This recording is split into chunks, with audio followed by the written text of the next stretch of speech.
Sénégalaise satisfaite du bilan de la saison écoulée.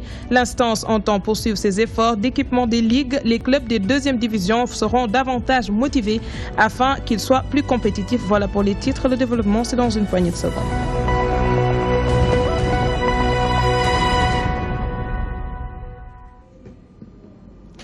Et nous démarrons par cette information. La Ligue sénégalaise des droits humains, la RADDHO et Amnesty International Sénégal dénoncent les circonstances dans lesquelles est mort Ibrahima Diallo. Le ressortissant gambien d'une trentaine d'années a été placé en garde à vue à la brigade de gendarmerie de Médina Yoro Foulah dans la nuit du 12 au 13 novembre 2016 à la suite d'une dispute avec son grand frère. De sérieuses allégations de torture et de mauvais traitements. Des cris auraient été entendus dans la brigade de gendarmerie durant la nuit. Les organisations de défense des droits de l'homme exhortent les autorités à ouvrir une enquête indépendante pour faire la lumière sur les circonstances exactes du décès d'Ibrahima Diallo. Nous y reviendrons dans nos prochaines éditions. Révélation de Jeune Afrique sur les contours de la libération de Karim Wade. Le vice-président des enseignants de Réumi crie à l'escroquerie politique. L'hebdomadaire parle d'un protocole de Doha dans sa nouvelle livraison. L'ancien ministre d'État aurait bénéficié d'un passeport diplomatique pour quitter le Sénégal, un document qui a été fabriqué par un agent du ministère des Affaires étrangères à la maison d'arrêt de correction de Rebeuss. Le responsable de Réumi estime que ces révélations confirment le deal international dont Idrissa Seck faisait état. C'est un travail de Côte d'Ivoire.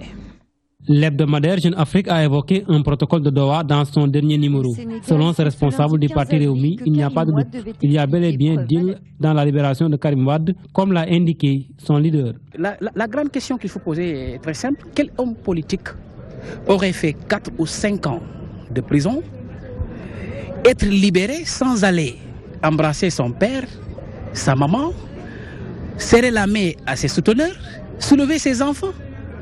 Quel homme politique l'aurait fait? Personne. Nous n'avons rien contre le frère Karim Wade qui est un libéral comme nous, mais cette porte de sortie ne l'honore pas. Il avait décrié haut et fort qu'il n'a absolument rien fait. Il aurait dû patienter jusqu'à ce que la justice fasse son travail total. Mais aujourd'hui, la nébuleuse dans laquelle il est, on ne peut pas le souhaiter pour un libéral comme nous. Donc Idrissa avait raison dans le temps, il a raison aujourd'hui, il aura raison demain. Le responsable politique va plus loin. Il estime que le peuple sénégalais doit demander des comptes au régime en place pour ce qu'il appelle une escroquerie politique. Un État qui fait dans l'escroquerie, un État qui fait dans le faux, l'usage des faux, un État qui fait des deals avec un prisonnier, cet État-là ne voudrait pas que quelqu'un en parle. C'est pourquoi il diabolise Idrissa. Et aujourd'hui, je prends un défi toute la sphère étatique, je leur demande de rendre compte au peuple sénégalais. S'il ne le fait pas, les Sénégalais doivent descendre dans la rue et demander des comptes. Parce qu'à l'époque, Urbi Orbi, ils avaient tous dit que donc Idrissa n'a pas raison, il n'y a pas eu de deal. Mais c'est le peuple qui doit porter plainte contre cet État-là, qui a trahi complètement, scandaleusement notre confiance. La précipitation et le flou qui avait entouré la libération de Karim Wade avaient fini de surprendre bon nombre de Sénégalais. Ces révélations de Jeune Afrique démontrent que ce feuilleton judiciaire est loin de connaître son épilogue. Nous changeons de registre. 5 pays d'Afrique ambitionnent de concevoir un document commun de politique d'emploi des jeunes. Au Sénégal, 13% de cette frange de la population sont au chômage. Les jeunes diplômés sont les plus touchés. La pression démographique, le faible taux d'instruction, entre autres facteurs, sont à l'origine de ce phénomène. Ce séminaire international a permis aux organisateurs de présenter le projet à l'ensemble des acteurs de l'administration publique, du secteur privé et de la société civile. Les précisions de Adiara Bonardi. Le taux de chômage dans certains pays d'Afrique francophone et subsaharienne n'a pas connu de baisse considérable depuis la dernière évaluation il y a de cela 20 ans. Si au Cameroun, le taux a dépassé la barre de 20% en 1993, il était au Sénégal de 16,4% à Dakar, 13,9% dans les autres régions du pays. En 2015, il était estimé à 13,4%. Fort de ce constat, l'amélioration des politiques d'emploi des jeunes s'impose comme piste de solution pour les différents États. Dans le moyen terme, tout le monde ne va pas à l'université. Combien de jeunes Sénégalais ont été recalés par les mailles du système entre l'entrée en 6e et le baccalauréat? C'est ce qui a motivé la construction de 17 lycées techniques spécialisés dans des formations qui sont phasées par rapport aux réalités du marché de l'emploi. L'éducation, la formation professionnelle Et bien sûr, ça concerne l'université, même si c'est l'université qui est le sujet qui réfléchit. Plusieurs facteurs sont à l'origine de la situation. Le plus visible est sans aucun doute la forte croissance démographique. À cela s'ajoutent des personnes qui sont en situation de sous-emploi estimée à 27%. Depuis 10 ans, notre génération est formée pratiquement sur 4 filières. Banque, finance, marketing, communication. Nous comprendrons aisément qu'il n'y a pas beaucoup de débouchés. D'où la nécessité, avec l'enseignement supérieur, de réorienter ou d'aider ces écoles à phaser le contenu de leur formation aux réalités de marché. D'après une étude, le chômage affecte aujourd'hui davantage les femmes que les hommes, mais le constat fait par bon nombre des participants est que cet écart tend à se creuser. Je vous l'annonçais en début d'édition, Dakar abrite la semaine mondiale de l'entrepreneuriat. L'édition de cette année est placée sous le parrainage de Mamadou Lamine Niang à titre posthume. Ce dernier était le président de la Chambre de commerce, d'industrie et d'agriculture de Dakar. Les initiateurs de ce cadre d'échange veulent pousser les jeunes à l'entrepreneuriat. Le ministre du Commerce se réjouit de cette opportunité offerte aux entrepreneurs de manière générale. L'ambassadeur de Grande-Bretagne au Sénégal a pris part à la rencontre, Ababacar Sadir Top aussi. Des 160 pays, le Sénégal a célébré aujourd'hui la Journée mondiale de l'entrepreneur. À cet effet, les jeunes entrepreneurs sénégalais se retrouvent pour discuter des défis du moment. Nous contribuons justement à trouver des solutions pour pouvoir trouver une solution. Comment? Par la facilitation par rapport aux jeunes entrepreneurs d'avoir un accès facile pour avoir des bureaux par exemple. L'agriculture aujourd'hui représente une des directives, on va dire, du plan Sénégal émergent. Donc nous nous inscrivons dans ce cadre pour aussi jouer notre partition dans cette émergence que nous attendons tous à travers l'entrepreneuriat. Pour le ministre du Commerce, il est temps que les Sénégalais apprennent à transformer des produits bruts en produits finis. Et aujourd'hui, il faut être entrepreneur pour y arriver. C'est une excellente initiative qui permettra aux jeunes davantage de prendre des initiatives dans différents secteurs, comme vous le savez, qui sont définis dans notre économie. Et la plupart des pays africains exportent les matières premières, les matières de base. Or, c'est dans la transformation, dans la création de valeur qu'on arrive justement à créer davantage de richesses, qu'on arrive à créer davantage de l'emploi. Quand vous avez aujourd'hui du coton, au lieu d'exporter le coton à l'état brut, il est préférable de créer des t-shirts, de fabriquer des t-shirts, fabriquer du fil, etc. Donc, nous poussons fortement justement à ce que les initiatives soient orientées vers la transformation, donc vers la création d'entreprises. Pour le ministre du Commerce, il est temps que les Sénégalais apprennent à transformer des produits bruts en produits finis. Et aujourd'hui, il faut être entrepreneur pour y arriver. Cette 4e édition consacrée à l'entrepreneuriat permet aux jeunes de mieux cerner les contours du développement en commençant par la recherche de financement. Un mot de santé dans ce journal. 415 millions de personnes sont diabétiques dans le monde.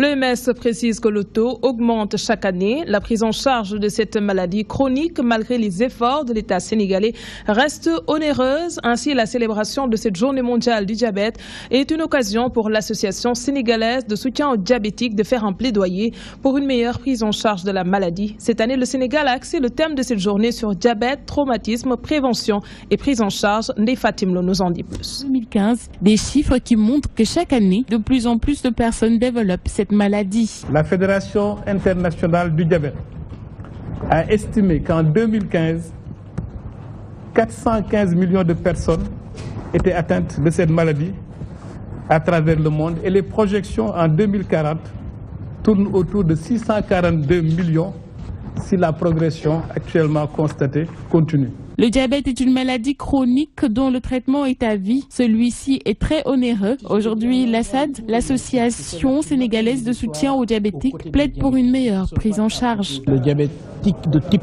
1 dépense environ 2500 francs CFA par jour, 75 000 francs par mois, alors plus de 900 000 francs par an. Ils sont appelés à prendre des injections 3 à 4 fois par jour. Et ces injections coûtent de l'argent. C'est ainsi que l'État a fait de nombreux efforts allant dans ce sens. Un plan stratégique pour lutter contre le diabète a été mis en place. Nous avons mis également l'accent sur la disponibilité des médicaments, notamment des médicaments génériques qui coûtent beaucoup moins cher que les médicaments de spécialité. Mais le Sénégal fait partie des pays qui subventionnent l'insuline.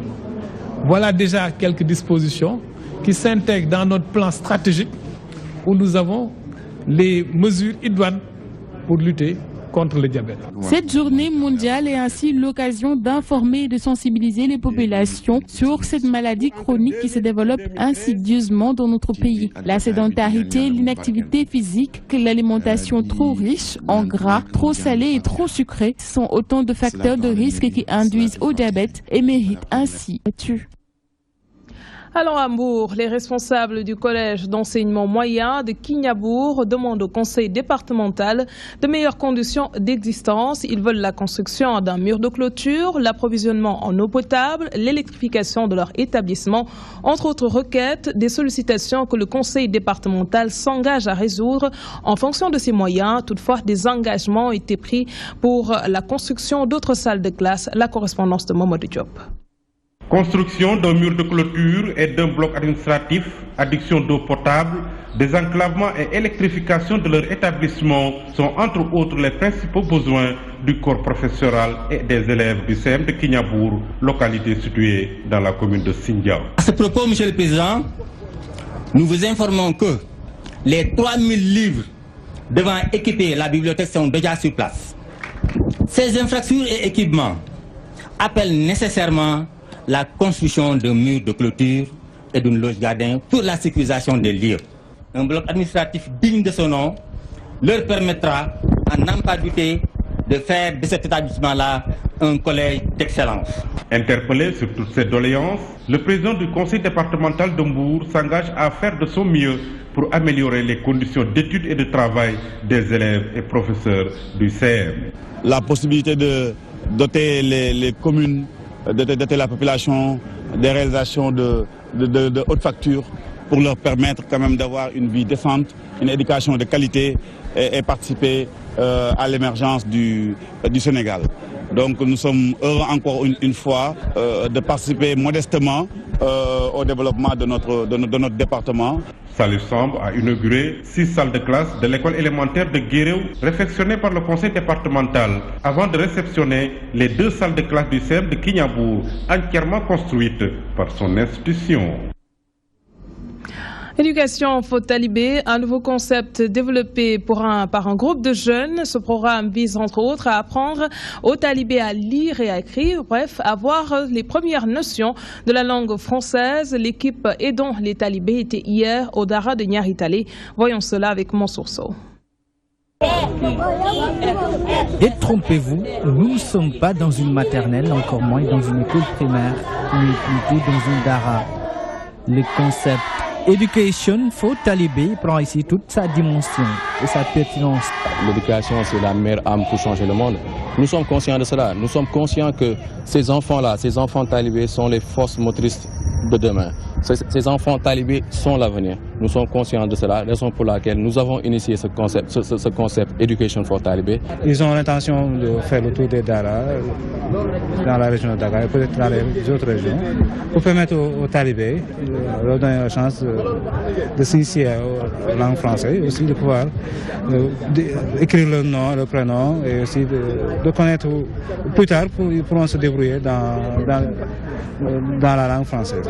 Ici, dans Soudara, 6 à Niaritali, l'apprentissage des B.A.B.A. du français est devenu une réalité pour ces jeunes talibés. Ceci grâce au soutien de jeunes volontaires qui ont ainsi voulu permettre à ces talibés d'avoir plusieurs cordes à leur arc. Ce concept consiste à aider les enfants talibés à pouvoir écrire et lire le français à l'image des autres enfants. Il est vrai que le Saint-Coran, nous l'avons appris, c'est très bien, mais je pense que nous avons eu la chance d'apprendre le Saint-Coran et en même temps d'apprendre le français. Donc nous avons voulu, à travers ce concept, faire profiter de ces enfants talibés la même chose. L'équipe aidant les talibés a vu le jour en 2009. Elle participe beaucoup à l'essor de l'école coranique qui fait partie d'ailleurs du patrimoine éducatif et culturel des musulmans. Et nous retournons à Mbour. Les adjoints au maire du Sénégal demandent au chef de l'État de revaloriser leur statut.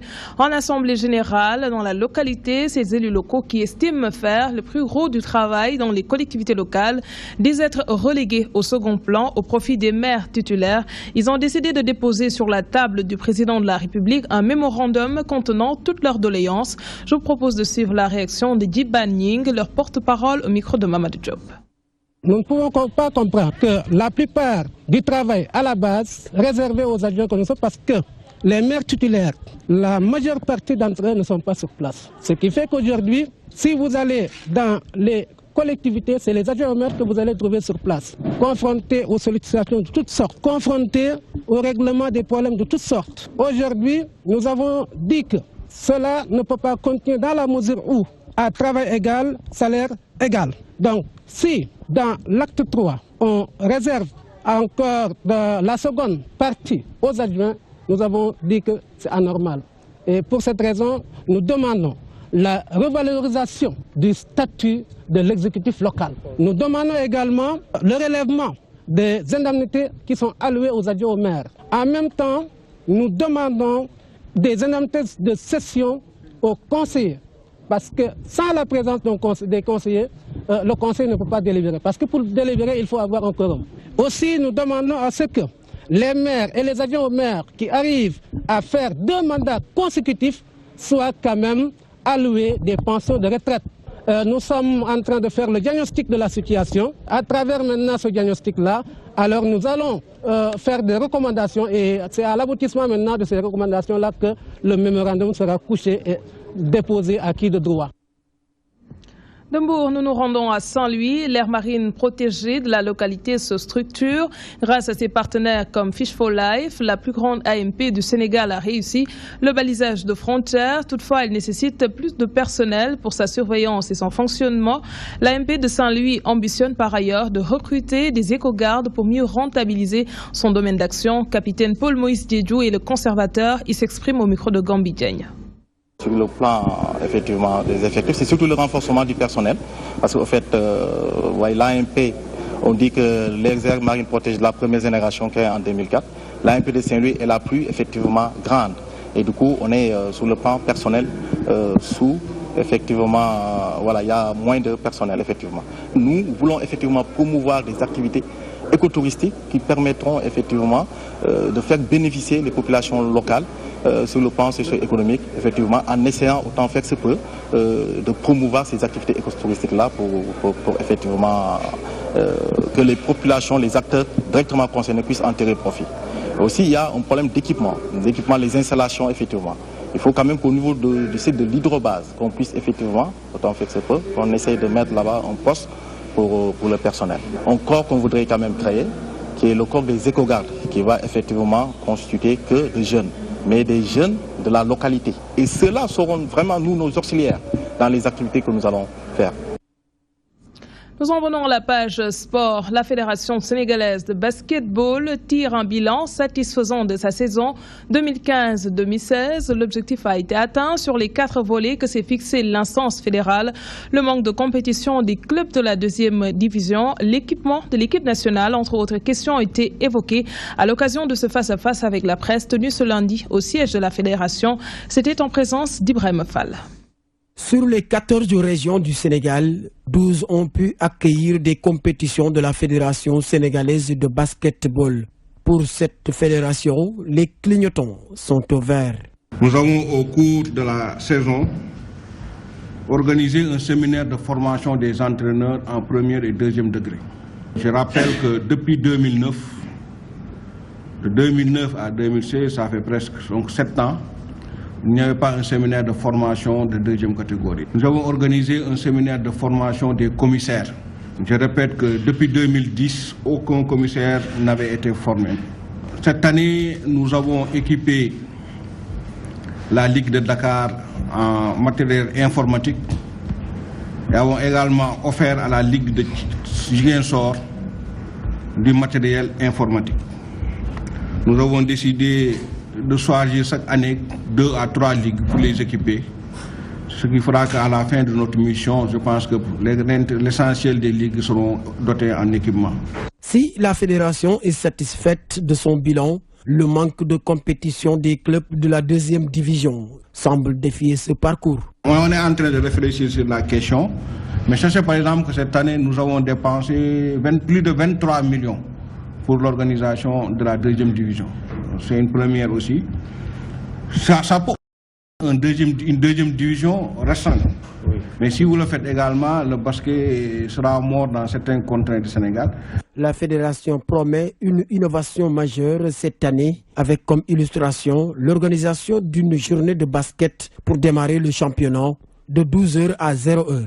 Il sera aussi question du respect du calendrier de cette saison fixé du 26 novembre 2016 au 18 juin 2017. Nous changeons de discipline. L'international sénégalais Ismaïla Sarr a offert 2 millions de francs CFA à la Linguère de Saint-Louis. L'équipe Fagnon a été battue par Génération Foot ce dimanche sur le score de 3-4. Sa première défaite à domicile. Un match qui a tenu en haleine tout le public. Retour sur la deuxième journée de la Ligue 1 entre Linguère et Génération Foot avec Gambi Diagne. L'international A de football sénégalais évoluant à Metz, Ligue première française, a offert hier un chèque de 2 millions de francs CFA à la Linguère de Saint-Louis, Ligue première sénégalaise, en guise de soutien pour cette saison. Le titre financier est remis par le président de Génération Foot, Ligue première sénégalaise, lors de la rencontre entre les deux équipes dans le cadre de la seconde journée de la Ligue Pro sénégalaise. Il faut souligner que le jeune prodige est conseillé en ce sens par son père Abdoulaye Sarr, dit Nargad, lui-même ancien pensionnaire de l'équipe Fagnon de la ville de Saint-Louis et ancien international A sous le magistère de feu Mawad Wade qui donne son nom au stade qui abrite la rencontre. Abdoulaye Sarr Nargad est actuellement le trésorier de l'association des anciens joueurs de la Linguère de Saint-Louis du Sénégal. Le match de cet après-midi entre les Dakarois et les Saint-Louisiens s'est soldé sur le score de 4-3 pour les visiteurs. Et c'est tout pour ce soir. Merci de nous avoir suivis. Merci également à l'équipe technique. 20h30, vous aurez BBC Info.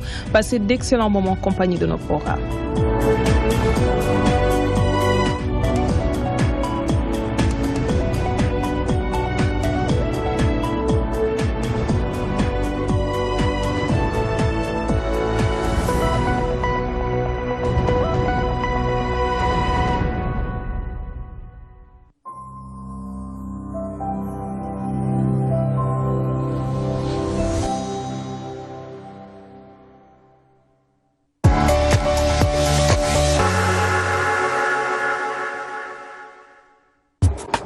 Fondé en 2011 au cœur du quartier du Point E de Dakar, le concept de l'Institut de beauté Caresse a été pensé pour s'adapter au rythme d'une clientèle urbaine et pressée. Écrin de calme et de bien-être, vous y serez agréablement reçu pour une escale beauté du lundi au dimanche sans exception. La frénésie de la vie citadine s'y estompe, tout est conçu pour vous permettre de vous évader le temps d'un rendez-vous avec soi-même. Caresse, c'est aussi l'expertise et la qualité de conseil d'une équipe de maquilleuses, d'esthéticiennes, coiffeurs et coiffeuses professionnelles, formées et expérimentées pour répondre à vos attentes. Ceci nous permet aujourd'hui de mettre notre savoir-faire au service de votre beauté. Chez Caresse, seul compte le talent, la passion et la créativité. Caresse vous propose dans la partie Institut l'ensemble des soins traditionnels, soins du corps, soins du visage, beauté des mains et des pieds, épilation et sauna. Dans la partie coiffure, outre la qualité des prestations, l'équipe du salon est entièrement à votre écoute pour satisfaire toutes vos envies, le tout dans une ambiance très agréable. Chez Caresse, les produits utilisés sont choisis en fonction de votre type de peau. Les soins sont réalisés avec des gammes de produits conçus par des marques mondialement reconnues. Soins du corps, manucurie, maquillage, coiffure. Chez Caresse, l'attention portée à chaque détail signe la différence. Caresse, le bien-être, la beauté.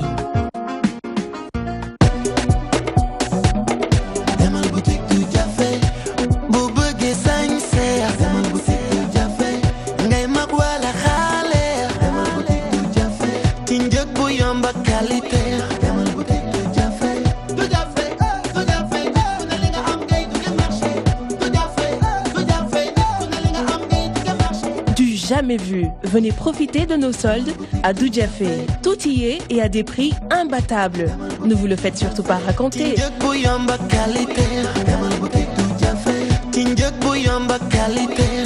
Doudiafé se trouve à la cité Sonatel 2, en face SAMU municipal sur les 2 voies Liberté 6.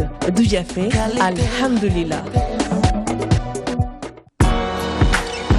Le goji séché, le fruit du bonheur, le plus puissant produit naturel d'anti-vieillissement et d'antioxydants, enfin disponible. Le goji séché, distributeur exclusif, Excaf, Business Trading, rue 14 prolongée, HLM 1 Sodida. Le goji séché, le fortifiant naturel qu'il vous faut.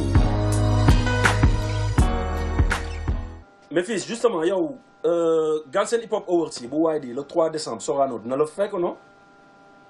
Ouais, ok, kon bàyyi ma dencal la invite comme ça ñu àndaale. Yeah.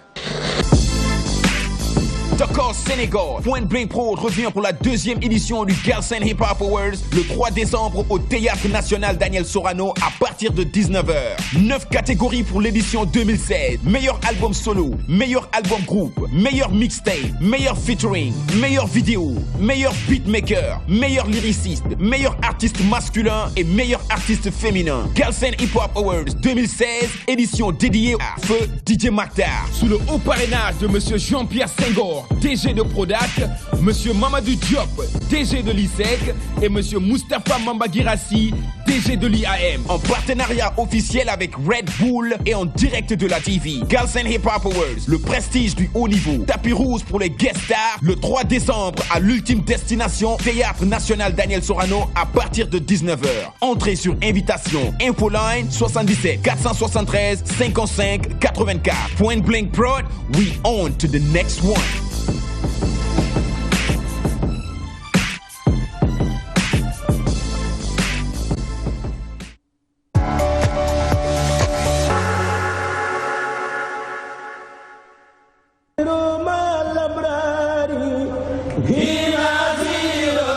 Magal Touba édition 2016 ñepp fabu fëx ni ila Touba seen télévision DTV ni kenn du ko fa jitu nam ko defee woon daaw nu ko raw la ko nore ànd ak yéen ren jile li ko tàmbalee benn fan ci weeru safar ba 18 safar di bisub màggal gi waaye ginnaaw màggal gi DTV dana ko samp ay bànqaasam ca Toubaam ci ay plateau spécial ay reportage waaye tamit ay documentaire ànd kook ay boromi xam-xam yu xam lool tariixa muridiyya ngir waxtaane Cheikh Ahmadou Bamba Khadim Rasoul akub liggéeyam kon bokk yi bu ngeen bëggee dund dëgg-dëgg màggal Touba édition 2016 nga nekk ci réew mi mbàcce bitim réew àndal ak télévision DTV dara du leen ci wumpu màggal Touba 2016